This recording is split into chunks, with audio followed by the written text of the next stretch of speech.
Back to this final segment of the show for today. We're talking to Dr. DPadgett from Tennessee State University, and the topic is chocolate cities in crises.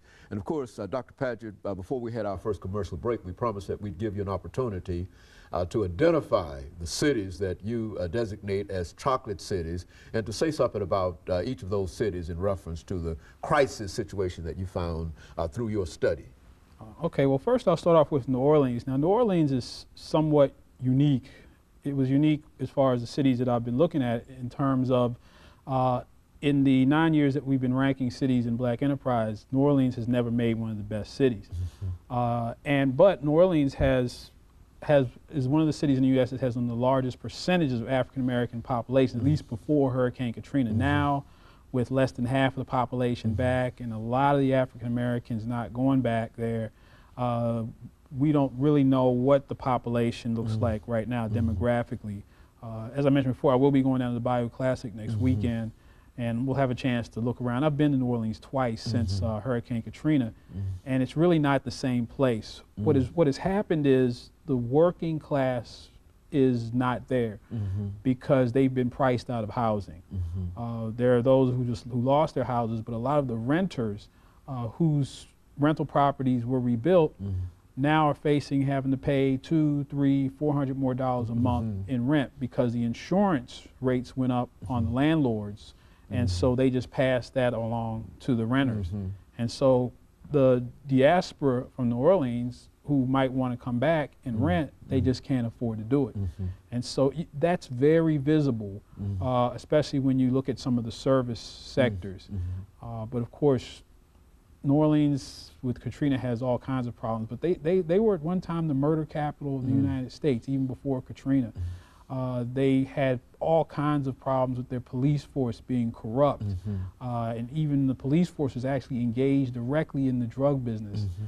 They also had problems with their notorious problems with schools, which was one thing that we found across the board when we looked at all these cities, was that people in general, Black people, were not satisfied with their schools. And we are almost very much predominantly in public schools, and that's one big problem. Now, in terms of public schools, I grew up in Baltimore, Maryland, and my mother taught for almost 40 years in that system. And so moving on to Baltimore, Baltimore is a city that didn't make the first list in 2001, made the list, I think it was number 10 in 2004, didn't make it in 2007, largely because of the crime. Baltimore is known for crime. I mean, every TV show about Baltimore, Homicide, The Wire, The Corner, just shows that this city, they had a segment of American Gangster about the heroin trade in Baltimore, and that some of the statistics you hear coming out of Baltimore, where you have 50% of African American males being unemployed, 1 out of every 2 African American males having some involvement with the criminal justice system. This is Baltimore, Maryland. And so it's a struggle there, because what's interesting is you have Baltimore, which has some of the highest percentages of people on public assistance. Then one county to the south is Howard County, which is one of the wealthiest counties in the United States in terms of income. And so it's a strange juxtaposition there. But again, Baltimore's biggest problem is crime, and also again education. And growing up there, the big change I saw was during the 1980s when the crack cocaine came. I mean, heroin, you know, I didn't see that, but that had an impact. But I saw what crack did to the city. I mean, all of a sudden you had guns and gun violence and just the kind of violence that would hit anybody, anywhere, at any time.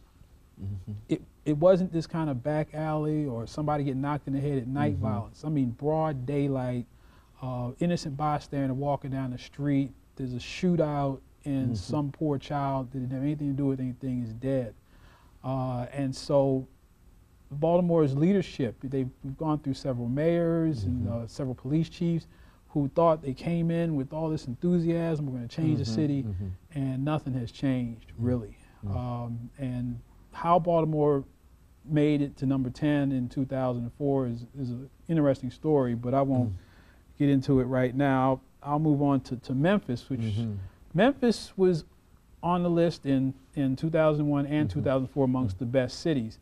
Memphis, for some reason, people who live in Memphis love living in Memphis. But one thing that we did this year differently was we actually created a formula where we weighted the Black Enterprise readers' opinions about the quality of life of their cities with real data. And so when we did that, Memphis dropped out, primarily because of the crime. Memphis has one of the highest crime rates of any city in the United States. As bad as Baltimore, you believe? Probably about on par with Baltimore. But it was definitely far worse than any of the cities that we had on the list in 04 and 07. Actually, in 2001, we did things a little bit differently. It was more qualitative, and that's why we had some of the cities that probably, like Philadelphia and Chicago and Detroit, that probably never should have been on there. But when we did it more scientifically in 2004 and 2007, we got a much better pick of cities. But Memphis, again, one of the things that is interesting about Memphis, even though it has all the problems, the crime, and there are a lot of jobs leaving Memphis, and the school system is, again, notoriously bad, there's a high percentage of Black home ownership in Memphis. In fact, one of the highest amongst all of our cities.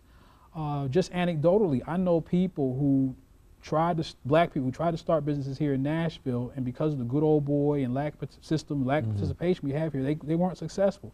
Moved the business to Memphis, and it took off because you have so many African Americans within the government and in places of power that they can get people those government contracts, that they can get people access to opportunity, and that just doesn't happen in Nashville, which is not a chocolate city.